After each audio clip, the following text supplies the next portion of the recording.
What is going on, everyone? Welcome back to the Mock Draft Guy YouTube channel. Today, I have another mock draft for you guys. This time, I'm coming at you with a 3-round mock draft. So, a little bit different than previous weeks. There will be no trades in this one. I think just with a 3-round mock, trades in the first round, all that kind of stuff becomes really, really messy. And we're not really up to that point in the mock draft season to be messing around with, the same year assets and all that kind of stuff. So, those drafts will definitely be coming probably sooner rather than later, honestly, within the next month, or I'd say maybe even less than that. So definitely look out for those if you're interested in 3-round or more mock drafts. Obviously, I'll be coming out with a lot more 3-round mock drafts, 7-round mock drafts. Of course, I did one last year. That was my last mock before the 2023 NFL draft.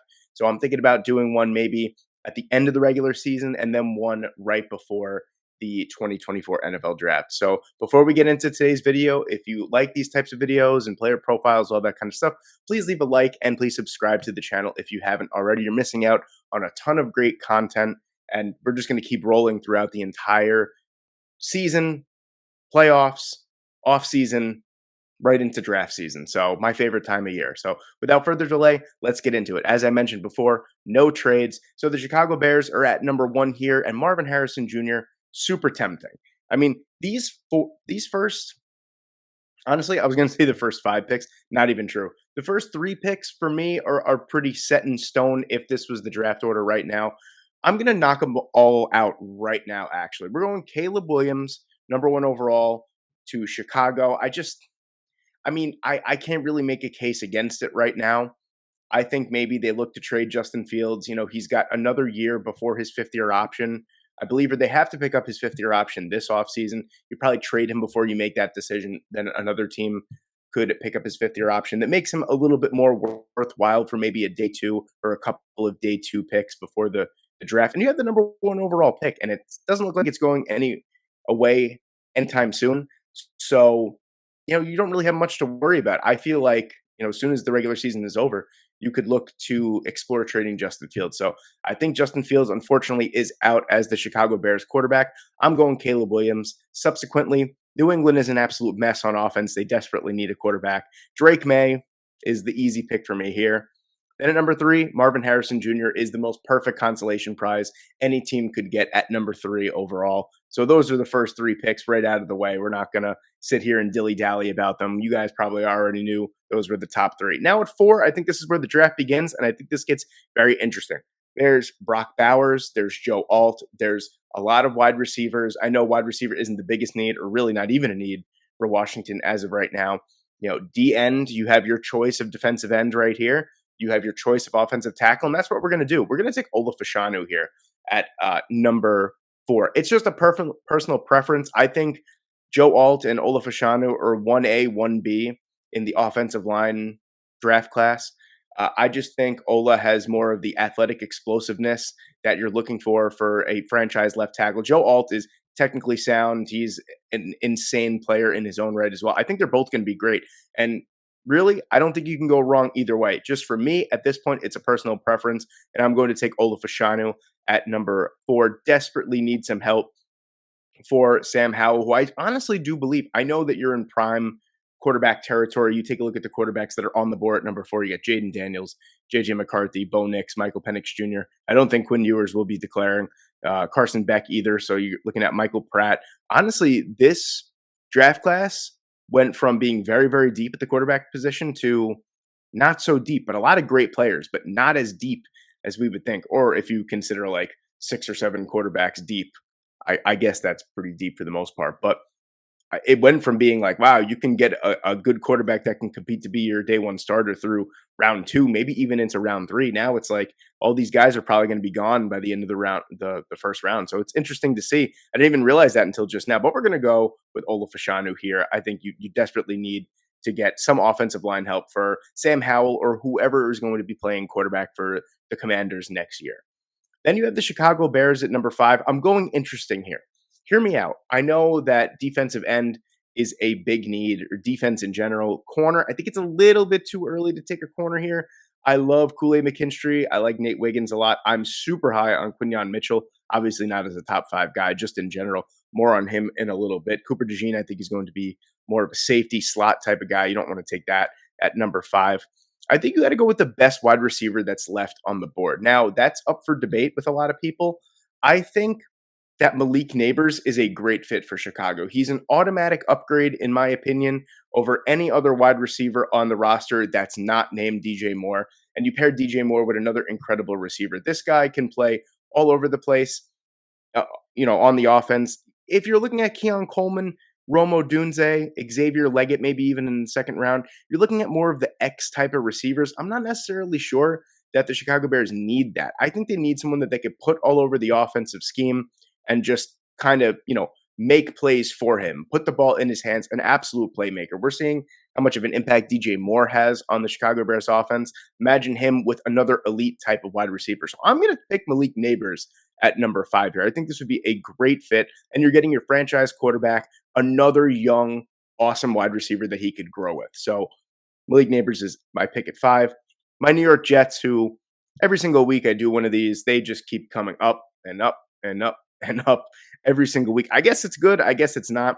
I would really love to take a quarterback here. I'm not even going to lie. I would love to take Michael Penix, Jaden Daniels, maybe even, I don't want to say Bo Nix, maybe Bo Nix, someone along those lines. I'm looking at this guy for more like maybe round 4, just if he was there, to be quite honest with you, for the New York Jets. I love Michael Pratt. I will be the first one to admit it. But I think my heart says go offensive line, and you have to. Joe Alt is here. Easy pick for me. The Jets' offensive line is in complete disarray. Well, the offense, the front office, the coaching staff, everything but the defense for the most part is in disarray. But you're starting good here with an offensive tackle in Joe Alt.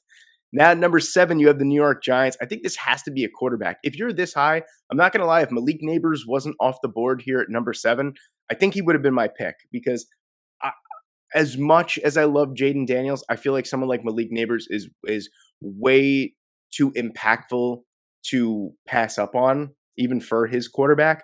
But here with really the wide receivers that are left, I don't know if there's another wide receiver that's worth a top 10 pick outside of Marvin Harrison Jr. and maybe Malik Neighbors. These guys are awesome. I'm a huge Romo Dunze fan, a huge Keon Coleman fan. This is my favorite wide receiver class that I've ever looked at, but I don't know if I'm willing to spend another top 10 pick on a wide receiver, regardless of how premium the position is this year. I'm going to go with quarterback here, and it's going to be Jaden Daniels for me. I passed up on Jaden Daniels. I traded down from the Giants spot last week to the Saints, and a lot of Giants fans had a problem with that. I was pretty surprised about that. I thought you'd want to get more assets, and they still wound up with a quarterback. It was Bo Nix. But, a lot of hate for Bo Nix for no reason. But Jaden Daniels is going to be the pick for me. I understand that a lot of Giants fans don't want another quarterback. You have Tommy Cutlets slinging the ball all over the field right now, and you have $45 million of Daniel Jones next year. I get it. Don't get me wrong. But after next year, that contract becomes much more tradable, much more cuttable. So I think you kind of have to just eat it. The Giants dug themselves a hole here with the Daniel Jones contract. I think you can afford to be mediocre for another year. You have a top 10 pick. You have one of the best draft classes for a quarterback we've seen in all time. I think you have to make the move and you have to take your franchise quarterback. And for me, that's Jaden Daniels. Dude is just lightning in a bottle. He is absolutely fantastic. An insanely improved prospect from last year to this year. I think he's going to be great at the NFL level. Tennessee Titans at pick number 8. Again, would love to take a wide receiver here. Not sure I'm willing to with the offensive line struggles that the Tennessee Titans do have. So I'm going to take Talisi Fuaga. This is a pick that I make pretty much every week for the most part, regardless of where Tennessee is. They've been hovering around that top 10 to top 13 for the past 4 or 5 weeks or so. So that is pretty much the mainstay pick. The New Orleans Saints miss out on Jaden Daniels at 9. Here's the thing. I'm not willing to take another quarterback for the New Orleans Saints at number 9. I was thinking maybe Bo Nix because his game kind of sort of reminds me of Drew Brees. So that was another Saints connect there. But to be quite honest with you, and I know Saints fans aren't going to love to hear this, you play in the NFC South. I think you could roll with Derek Carr maybe for one more year. You're going to have to justify the contract that you gave him, even though it already looks like a disaster. I think you roll with Derek Carr as your starter. Maybe you take a quarterback later in the draft. Maybe you sign a good backup or you trade for someone that could push Derek Carr for the starting spot for another year until this next draft class comes out. I think you could win the division with a mediocre quarterback, with mediocre quarterback play. So I'm going to hold off on quarterback. I know, shoot me. A lot of people are probably going to want Michael Penix Jr. here, and I completely understand. But I'm going to go with edge here. This is a big need for the New Orleans Saints, and Laiatu Latu is here, and I feel like this is a huge win. So it's a really nice consolation. Yeah, Jaden Daniels isn't here, but you get possibly the best edge rusher in the entire class, all the way at number 9. I don't think you could pass up that type of value. Latu is insanely versatile, insanely athletic. I know he comes with a little bit of injury history, a little bit of an older prospect as well, but you're getting one of the most dynamic and explosive playmakers on the defensive side in this entire draft class. And then at number 10, you have the Tampa Bay Buccaneers. This is the best player available scenario for me, and I'm going to take Brock Bowers. Do they need a wide receiver? Probably. Do they need a quarterback? A long-term quarterback? Sure. I think Baker Mayfield has done a really nice job this year for them, to be quite honest with you. Don't know if he's that long-term solution, but he's a perfect bridge for a year, 2, maybe even 3 years. Who knows? Cade Otton is a good tight end. That's exactly it. He's a good tight end. I say this as he just got blanked by the Carolina Panthers. 0 catches, 0 yards this past week. He got blanked, but he's a good tight end. There's no denying that. He's a reliable option, but he's not an explosive playmaker. I categorize Brock Bauer as just a versatile weapon, as the weapon. I feel like you could split him out wide in the slot. He could block as well. He'd just be an excellent addition to any offense. And yes, I'm going to double down on what I said last week. He is a better overall tight end prospect than Kyle Pitts. Fight me in the comments section. I don't care. At number 11 here, you have the Las Vegas Raiders, and this is going to be a quarterback for me. I know tackle is an issue, defensive line, maybe a corner here as well, but I can't pass up with these 3 quarterbacks left on the board at number 11. I can't pass it up. Aiden O'Connell is okay so far. Jimmy Garoppolo is terrible. You're going to have to take a quarterback here. I'm going to go Michael Penix Jr. here. I feel like with the type of offense that the Las Vegas Raiders have, if Devontae Adams does come back, oh man, you got Michael Mayer starting to break out. You have Josh Jacobs still for now. Remains to be seen if he will remain in Las Vegas. Devontae Adams, Jacoby Myers, Hunter Renfrow for now as well. A lot of question marks in that Las Vegas Raiders offense. A semi-questionable offensive line, good on one side, not great on the other. But I think you got to take a shot. And Penix, I love Michael Penix. If you've been watching these mock drafts that I put every week out, you know how much I like Michael Penix Jr., and he is my favorite quarterback in the entire draft class, although I've been really, really sweetening on Michael Pratt lately, but Michael Penix Jr. is going to be the pick here for me. You need something at the quarterback position if you're going to keep up in the AFC West. The Chargers got to get better on the defensive side. I don't know if it's a Brandon Staley issue. It's not a talent issue, that's for sure. Maybe in the secondary, you're a little thin. I know that, Derwin James is awesome. Losing Nazir Adderley to early retirement kind of threw a wrench in the works for the Chargers, but the J.C. Jackson contract was absolutely terrible. They already cut their losses. That's in the past. You need to move forward, and you're going to take the best on the board, and that's the best cornerback, Kool-Aid McKinstry. Fantastic player. Fantastic cover corner. Initially this year, I said that the cornerback position was significantly weaker than years prior, and it might still be true a little bit, but it's still a very, very strong class. I just kind of looked at it at surface level a couple months ago, and then I started doing deeper dives on guys way down the board. Like, I could find a legitimate starter. Like, I think someone like Marcellus Dial, I've said it before, I've even drafted as high as in the 3rd round in one of my 3-round mocks. I think he's a great player. I think he could start on the boundary for a lot of NFL teams. You're getting quality players down the board in this draft class. Are you going to get a superstar?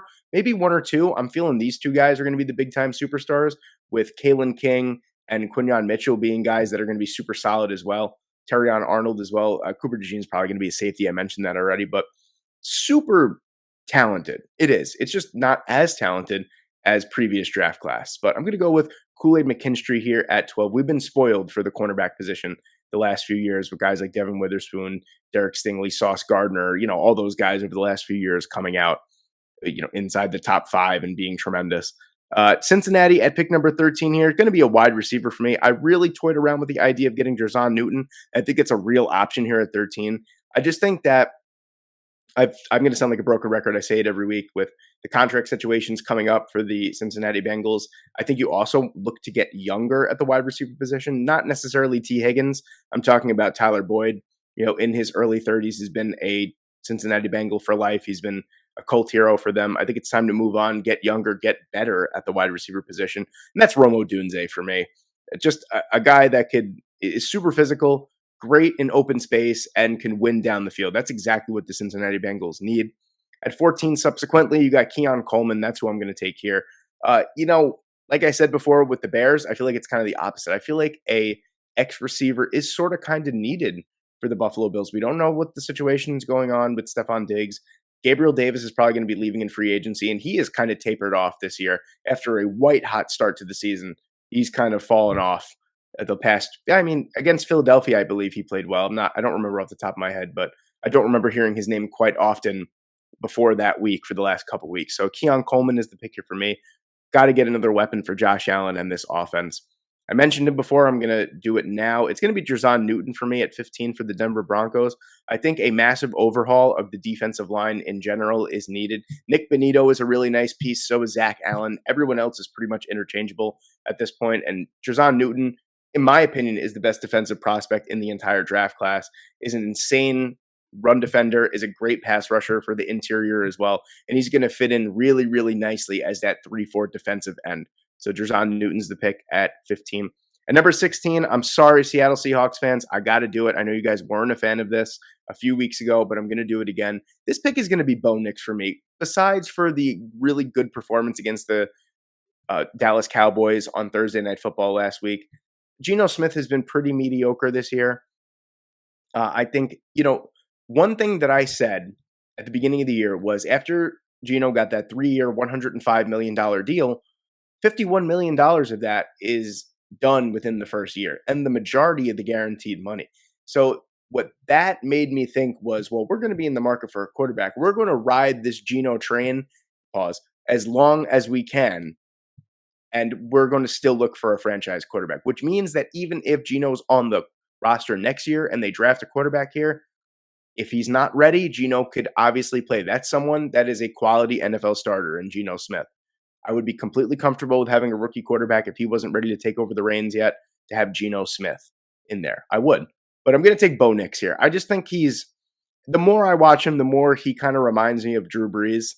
And I know people aren't going to like that, but Bo Nix has just he's got something about him ever since he moved to, Oregon under Dan Lanning. I mean, he's really blossomed as an entire player, and he's put it all together. That 5-star recruit that we saw at Auburn, who flopped at Auburn, really blossomed into something special here at Oregon. He might be the Heisman Trophy winner. I think it's going to be Jaden Daniels. I think it should be Jaden Daniels, but it could be Bo Nix as well. At 17, a pick I make every week. Going to make it again. Dallas Turner falls into the Rams' lap at number 17. Not going to pass that up. Absolutely not. And then you have the Arizona Cardinals, who I'm just going to let you know, absolutely destroy this 3-round mock draft. I mean, they're coming out with like a new lease on life after this. I couldn't believe it. We're going to start here again with the edge rushing position. We just took Dallas Turner. Jared Verse is going to be the pick here for me. Great start. Marvin Harrison Jr., Jared Verse. I'm just super excited for you guys to see the rest of this draft class for the Arizona Cardinals. It's really, really something. But yeah, it's more of a hybrid defense under Jonathan Gannon. It's lined up as a 4-3. They play a lot of 3 defensive front as well. It's all over the place. But someone that could rush the passer is needed for the Arizona Cardinals. So I'm going to take Jared Verse here at number 18. At 19, maybe a little bit of a surprise here. The Atlanta Falcons quarterbacks are still on the board here. We got J.J. McCarthy still on the board, I believe. Yes, we have J.J. McCarthy here. Not going to go in that direction. Even though I think under Arthur Smith, I think he could fit in that offense very, very well. I think that was one of my top picks for the most part, but I'm going to hold off on that for now. I'm going to explore the wide receiver room here. And there's a wide receiver that I feel like would fit in Atlanta's offense so well with Drake London and Kyle Pitts and Bijan Robinson. That's Troy Franklin. I think Troy Franklin is not getting enough love throughout this draft process. He's an incredible receiver. He really is. And he is that stark contrast to Drake London that the Atlanta Falcons passing offense absolutely needs. And I did a player profile on Troy Franklin a couple weeks ago. So if you haven't seen that, please take a look at it. If you are not familiar with his game, he is really fantastic. Green Bay at number 20. It's got to be an offensive lineman for you. Even though the offensive line, I will tell you, has been playing a lot better recently. You think to Thanksgiving, where I don't think Jordan Love got sacked even once, and that's a defensive line that gets some pressure. You think of Aiden Hutchinson, Aleem McNeil, guys like that that have significant sack numbers, pressure numbers this year. They did a good job. J.C. Latham is going to be the pick here for me. You need a David Bakhtiari replacement. This is going to be the perfect guy. 6'6", 6'7", 360 pounds, the absolute brick wall of a human being. At 21, you have the Minnesota Vikings. This pick is going to be J.J. McCarthy. I've made this pick a few times, maybe. It's between Michael Penix and J.J. McCarthy, I feel like, every week. I think I sprinkled Jerzon Newton in there one time just to kind of, switch it up. But I feel like J.J. McCarthy is it. I feel like the more and more we talk about it, I feel like Kirk Cousins is coming back for another year in Minnesota. I can't tell you why.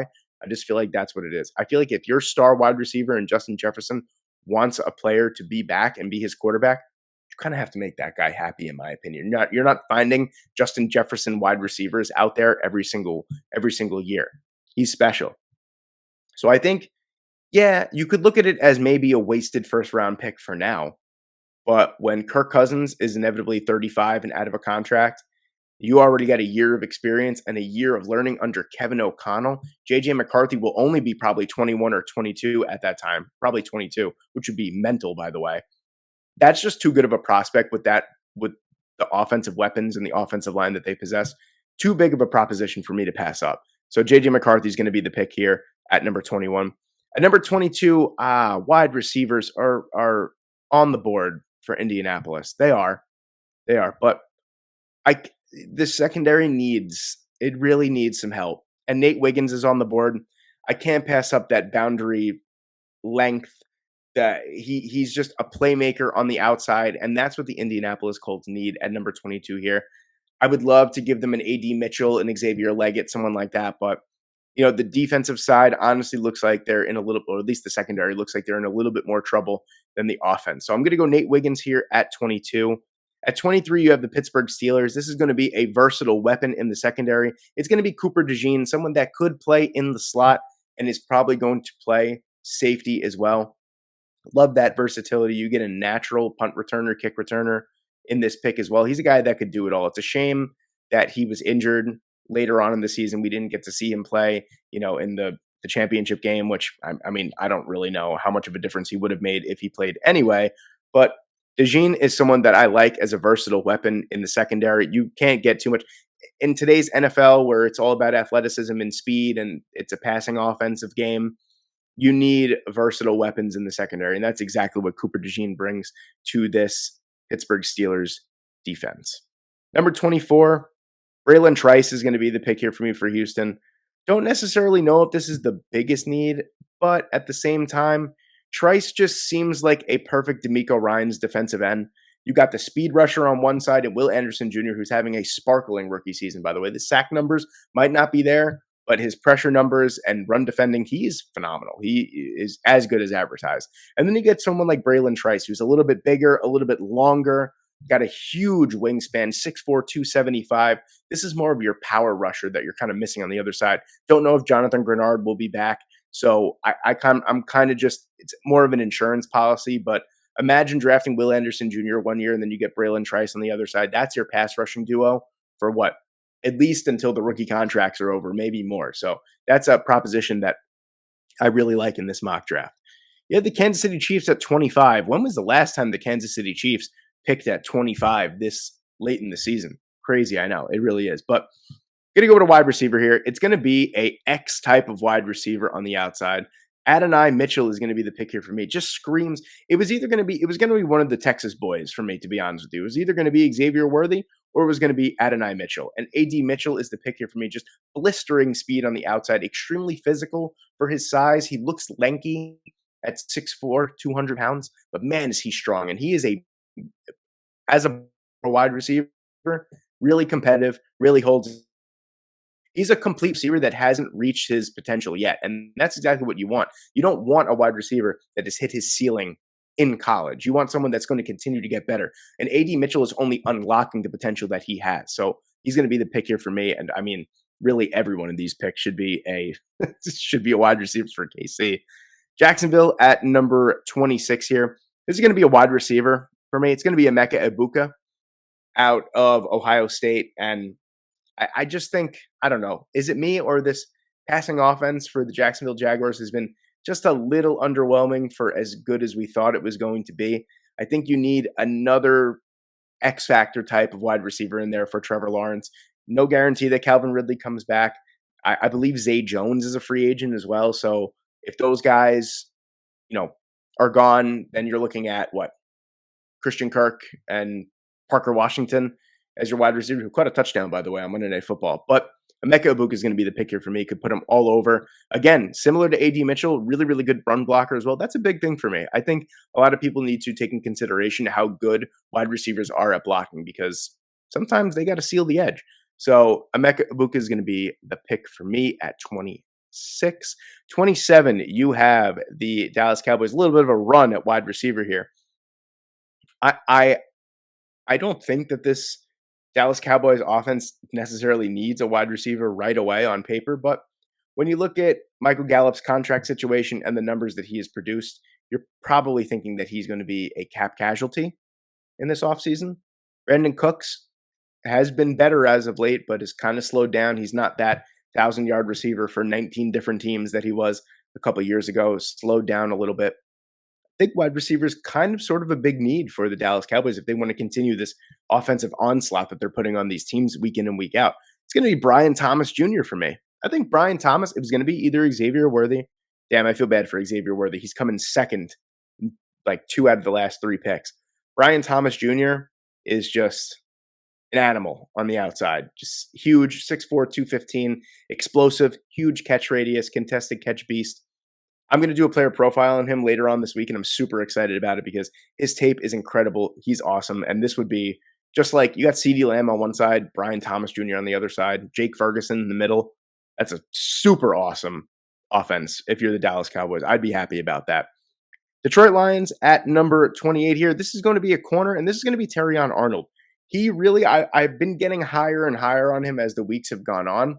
The display against Georgia really made me, I mean, he was all over the place. He was everywhere on that defense. He was sparkling. Before Kool-Aid McKinstry got injured, they were both playing very, very well. And Terrion Arnold has earned the bump, in my opinion. And Detroit desperately needs a number 1 type of corner in their secondary. San Fran at pick number 29. People might disagree with this pick, but I really don't care. I just want to see Cameron Kinchens on San Francisco's defense. Imagine Tanaloa Hufanga and Cameron Kinchens parading the secondary together. And then you add a little bit of Jair Brown in there. I mean, that is just like a 3-headed monster at safety. That's too good for me to pass up. In a team that honestly doesn't have too many, weaknesses, I guess I'd say, maybe I'd look at corner in this spot here. You could probably upgrade over Ambry Thomas, to be quite honest with you, even though he's been pretty decent this year. I still gotta go with Cameron Kinchens. Just an incredible defensive player that could be put anywhere in the secondary. I gotta take him here. I'm sorry. At number 30, Baltimore Ravens are really looking for that CB2. I think I got a perfect one for them. I mentioned him a couple times before. Kenyon Mitchell, super productive. 6'1", 190, plays really, really strong, is extremely physical as well, but can play in the zone very well as well. And that's very, very important for the Baltimore Ravens defense. I think this would be, I think he could step into a lot of teams and be CB1, but he's going to step in and he's going to be behind Marlon Humphrey here. And this would just be a really nice 1-2 punch for the Baltimore Ravens defense, which has been suffocating already this year. I can only imagine with Kenyon Mitchell as well. The Miami Dolphins at pick number 31. We're not picking Patrick Paul here, but that was a lot of P's right there. I mixed myself up there quite a bit. We're not pitching. Oh my God, I did it again. We're not picking Patrick Paul. There we go. I got it out finally. A lot of alliteration going on. We're going with a different offensive lineman here. I like the versatility that Troy Fautanu is able to bring to this Miami Dolphins, offensive line. They look like a, spry, athletic group that you need to, move around a lot. I don't know what I just did there, but Fautanu is someone that's probably going to wind up playing guard at the NFL level. Don't necessarily think Miami Dolphins need a guard, but he's played really, really well I believe he's playing left tackle. I could be wrong. It might be right tackle, but I know for a fact that he has been playing really, really well at tackle this season. And if you watch the Pac-12 championship game, not only Fatanu, that whole offensive line was just all over the place. They were absolute dogs in that game. But he brings some real athleticism, some real power for the tackle or guard position, even center position, to be honest with you. Fatanu is going to be the pick here for me at 31. And to round out our first round here, a pick that I made a couple times before, we're going to need a Brandon Graham, Josh Sweat replacement. Derek Barnett has already been cut. Looks like we're trying to get younger on the edge. And that's going to be JT Tuimoloau, just a game wrecker of a 4-3 defensive end, 6'4", 270, brings really great size, power, and he can take a game over by himself. If you remember last year against Penn State, he literally had one of the greatest games I've ever seen a defensive lineman have. He was all over the place. I think he had like an interception, like 2 sacks, a fumble recovery, a blocked field goal. Like he was the entire defense. And that's exactly what I think Nick Sirianni would like to bring and Howie Roseman would like to bring to the Eagles front seven. All right, ladies and gentlemen, here we go. We have the results of round 2 and 3. At number 33 here, the Carolina Panthers get a great wide receiver in Xavier Worthy. Kind of the same deal with the New England Patriots at 34. You are getting a brand new X receiver in Xavier Leggett, no pun intended. Here we go. We're starting with the Arizona Cardinals yet again at 35. They're getting a number 1 type of corner in Kalen King. Chop Robinson is the pick at 36 for the Washington Commanders. Just would really be a really nice replacement for Montez Sweat, that speed athletic rusher. If the Green Bay Packers are really, hell bent on beefing up the interior of their defensive line, Leonard Taylor is someone that I really like as like a D end on the 3-4. I think he could be really, really disruptive. He's been playing out of position the entire season as kind of like a nose tackle. So I think this could maximize his potential. At 38, you have the New York Giants. I know you might want to go wide receiver here, but Christian Haynes still on the board. They really, really need some interior offensive line help. I'm not convinced that moving Evan Neal will make him better. I think that he's going to get better. I mean, look at Andrew Thomas. He was bad throughout his first 2 years of his career with the Giants at left tackle. And he moves over to right tackle. I'm sorry. Evan Neal is at right tackle, has played almost 2 years, hasn't been really that great. I'm looking for a step up here. Christian Haynes is an obvious upgrade in the interior of the offensive line. Kamari Lassiter here. I know, again, you might want to go with a speed wide receiver here, but there's just no one I really like on the board, to be quite honest with you, for the Titans right here. So Lassiter is going to be, a nice upgrade to the secondary as well. Jatavion Sanders at number 40 for the Washington Commanders, just a super athletic, maybe not the best blocking tight end, but a tight end that hasn't necessarily put it all together yet, but he's extremely athletic and he's a really, really good receiving threat. So I like that for the Washington Commanders offense. At 41, you have Denzel Burke, a really nice upgrade in the secondary for the Tampa Bay Buccaneers that started off the year really, really good, but kind of has gone super downhill since then. Graham Barton at 42 is just the quintessential right tackle of the future for the Las Vegas Raiders. Jermaine Illuminor has not been good this year. He wasn't really that great last year either.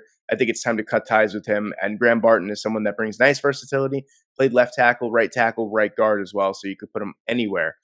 At 43, you have the Los Angeles Chargers. This is Cooper Beebe. Maybe not the sexiest pick that you're looking for if you're the Chargers, but some really needed depth and starting ability on the offensive line, maybe at right tackle, maybe at a guard position as well. Offers really nice versatility that I think the Chargers offense could need. Kingsley Suamatia could be the heir to the Lane Johnson throne at right tackle.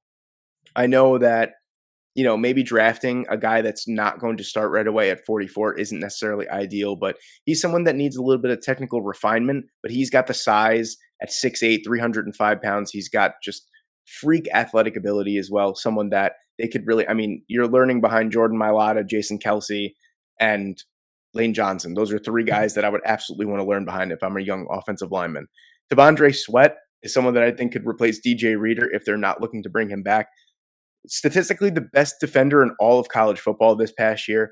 6'4", 362 pounds, just an absolute load in the middle of the defense. He is spectacular, whether it's run defending. He could even add a little something as a pass rusher as well. That's something you don't really see too often out of a typical nose tackle.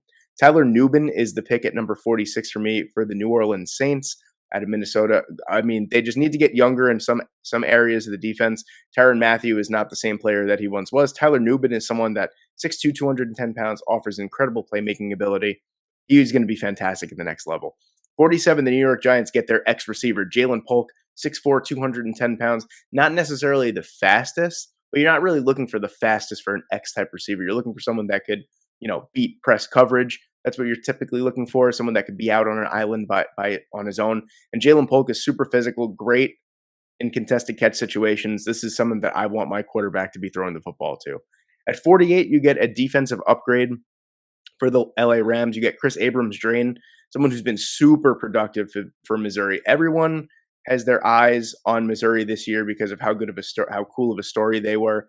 Because they play in the SEC. They don't necessarily get the cream of the crop when it comes to recruiting, but they put together a really, really great season. Everyone's looking at Luther Burden for next year, but Chris Abrams-Draine was someone that performed amazingly this year.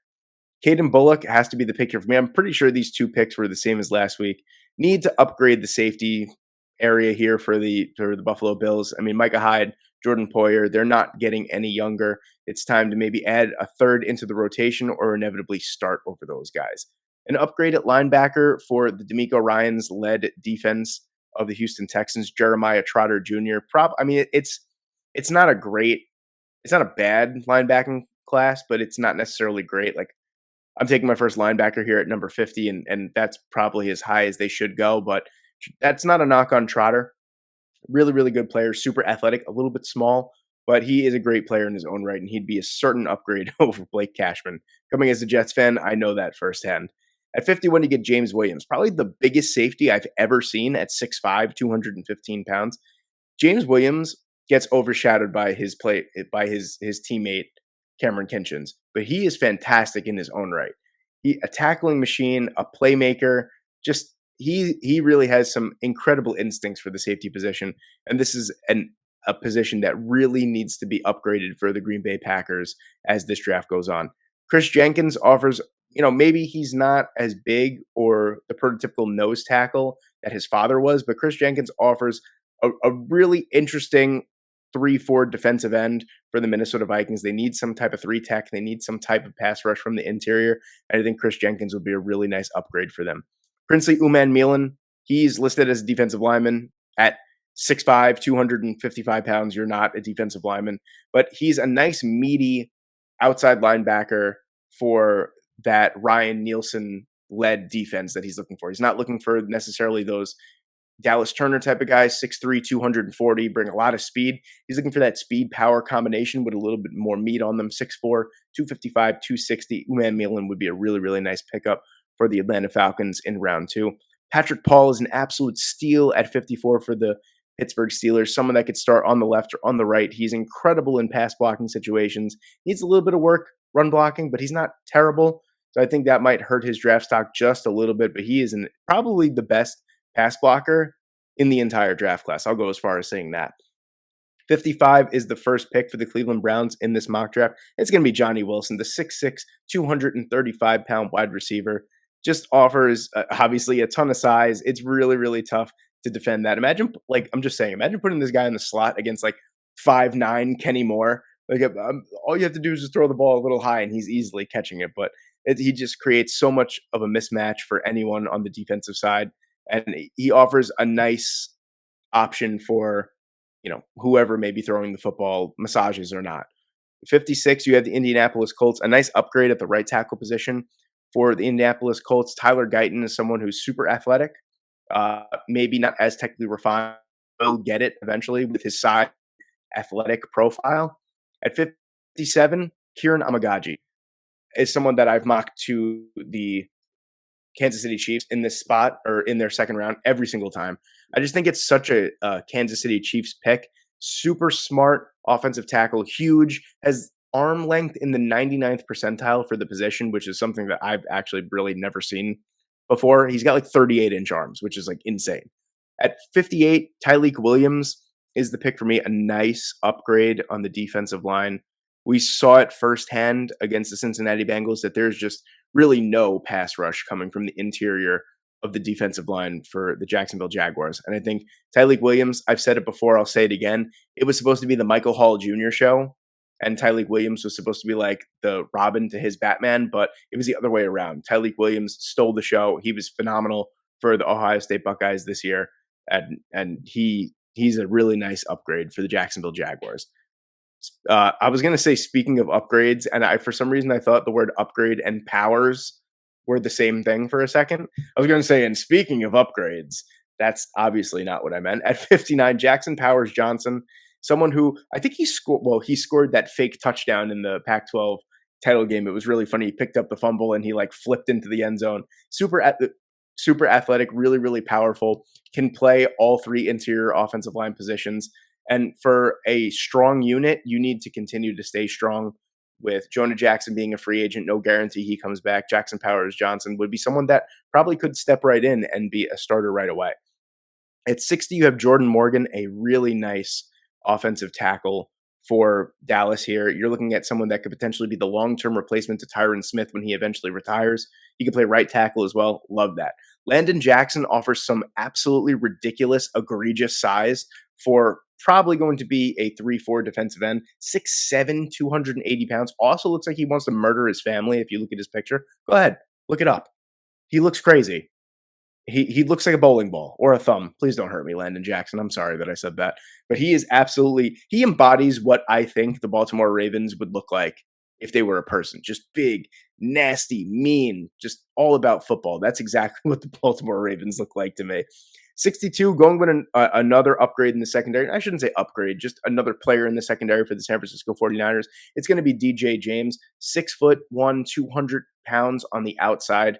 Offers really nice press abilities. Also, he plays in the SEC, so he's playing cream of the crop every single week.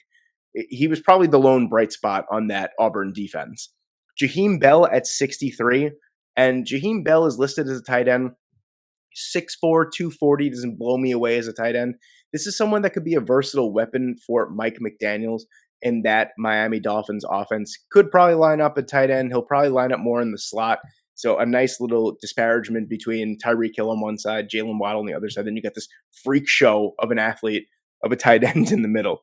And then to close out the second round here, we have Malachi Corley. I just think I've never mocked at any point this year a wide receiver to the Philadelphia Eagles. I just think that this would be a really, really nice third option for the Philadelphia Eagles. This is a guy that can catch the ball over the middle. He's not afraid to go over the middle. He could bowl through potential would-be tacklers. He is just a wrecking ball of a wide receiver. 5'11", 208 pounds. He's built Ford tough. And that rounds out the second round. We're going to go to round 3 right now. We have Brandon Dorlus starting off the third round for the Carolina Panthers. Just, again, another guy that's listed as defensive lineman. I could see him moving around the defensive line. It depends on the situation. Maybe like a third and long, obvious pass rushing down. You're going to put him on the inside, maybe as like a 0 or a 3-tech, someone like that. But he's primarily going to play on the outside. And they haven't traded Brian Burns, so I'm assuming they're looking for someone that's going to pair up nicely with him on the edge. Byron Murphy is someone that, T'Vondre Sweat gets a lot of credit. Byron Murphy himself, I believe he was the defensive line. I believe Byron Murphy was the Big 12 defensive lineman of the year. And then T'Vondre Sweat was the Big 12 Defensive Player of the Year. I might get those mixed up, but I'm pretty sure that's what it was. He's awesome in his own right. Just a super run stuffer as well. Just a nice upgrade on the defensive line for the New England Patriots that's pretty much needed. Speaking of defensive line upgrades, Michael Hall Jr., someone that could bring athleticism, a little bit of pass rushing, good run defender as well to the Arizona Cardinals front seven. Barrett Carter at 68, really nice upgrade here. Every time I want to say something good about Jamin Davis, he always does something that makes me go, oh my God, this is why Commanders fans can't stand him. I think maybe not to replace Jamin Davis, but you need an upgrade at linebacker if you're the Washington Commanders. Javon Bullard at number 69, nice, to the New York Giants. Someone that could line up as a safety, could line up in the slot. That's kind of like what I like him for here, is more of his slot abilities than his safety abilities, but just really good potential, got all the talent in the world, just has to focus on one spot to put it all into. At 70, you get TreVeyon Henderson. Yes, I know at pick number 70, the first running back is coming off the board. I'm just not super high on the running back class this year. I think there's a lot of good players that could serve purpose, like TreVeyon Henderson. Just don't think I'd be willing to take a running back in the first 2 rounds. That's all. Travion Henderson, it to me is just like a new breath of fresh air. James Conner is has been playing really well. I mean, he played really well against Pittsburgh this past week. Maybe he had a little bit more fire in his belly. That's his old team, but he's getting slower. He's getting older. DeMarcado is someone that I mean, what can you even say? Michael Carter is another guy that I'm not super high on as a Jet fan. I think Travion Henderson is someone that is your 3 down running back for the foreseeable future. Someone that brings just a lot of everything to the table. He could catch, he could explode through tackles. He's shifty as well. He's pretty fast. I like this fit a lot. Max Melton at 71 is a nice boundary option for the Chicago Bears. At 72, you have my New York Jets again. A safety upgrade is absolutely needed. We're rotating between Tony Adams, Ashton Davis, and Jordan Whitehead, and I'm going to put a bullet through my head if I have to watch that for another year. So Cole Bishop is the pick here for me. Super underrated. A guy that's been flying up my draft board. Was probably like an early day 3 guy for me. He makes an appearance in this 3-round mock. Mason Smith at 73 is a nice potential guy for the Las Vegas Raiders. Someone that flashed a ton in his freshman year and hasn't really done much since then, which is unfortunate. He's been dealing with injuries. I think he was suspended for a couple games at the beginning of this year or the end of last year. I can't remember off the top of my head, but brings nice size, 6'3", 305, brings pass rushing ability. We have to just unlock it. I don't know if the Raiders are the team that would be able to unlock it, but he fits a need for sure. Trey Benson is the pick at 74 for the Las Vegas Chargers, the Los Angeles Chargers. Yes, I know. I think Austin Eckler's time is coming to an end. I'm not sure they're willing to hand the keys over fully to Josiah Kelly. Trey Benson, honestly, to me, I think is my favorite running back in the entire class. Reminds me a lot of Dalvin Cook. And it's not just because they went to Florida State, but his running style and his ability to make big plays kind of reminds me of Dalvin Cook a lot. And I think he'd fit really, really nicely in Los Angeles. TJ Tampa, really nice boundary option across from Pat Surtain for the Denver Broncos here at 75. Roman Wilson, if Mike Evans is brought back, you have Mike Evans, Chris Godwin, and then you would have Roman Wilson in the middle of that too. Super underrated wide receiver because they don't ask him to do too much at Michigan over the past 6 weeks. They've just decided to not really throw the football that much, but he is awesome. He's a really, really good wide receiver that flies under the radar. Another Michigan Wolverine right after that, Zach Zinter, someone that's listed as an offensive tackle, could play there. Probably going to wind up playing guard in the NFL. A nice interior offensive line depth piece for the Cincinnati Bengals. Donovan Jackson is a plug-and-play starter at number 78 for the Seattle Seahawks. Super athletic for the guard position. Needs a little bit of technical refinement. That's why he kind of fluctuates up and down my board as the weeks go on. But I think this is a really, really nice fit at 78. And we got another interior offensive lineman right here at 79, Connor Colby. Can play tackle as well. So I like the if you guys haven't figured it out by now, I'm a big versatility guy when it comes to the offensive line. Colby is someone that honestly made a appearance in a couple mock drafts in the first round for a lot of people at the beginning of the year, myself included. Kind of flip-flopped at Iowa, but he's bounced back really, really nicely at the end of the season and has showcased that versatility. At number 80, you have Torrey Horton, someone that I think could be another really nice option for Jordan Love. I don't necessarily think they need to go after one of the big names in this draft. Romeo Doubs has been really good this year. Christian Watson is coming around. Jaden Reed looks really good as well. They seem to like their day 2 draft picks at the wide receiver position. And I think Torrey Horton is someone who's been really, really consistent in Colorado State the last couple of years, and he has a lot of NFL appeal. Nazir Stackhouse is a player that has resurged his draft stock over the past few weeks as well. Super disruptive interior defensive line piece. Cedric Van Pran at number 82. This could be a potential starting center spot for the Arizona Cardinals at number 82. They have absolutely destroyed this mock draft. And I didn't have to put too much thought into every single pick. It kind of just fell perfectly the way that I wanted it for them. So Arizona absolutely crushed it.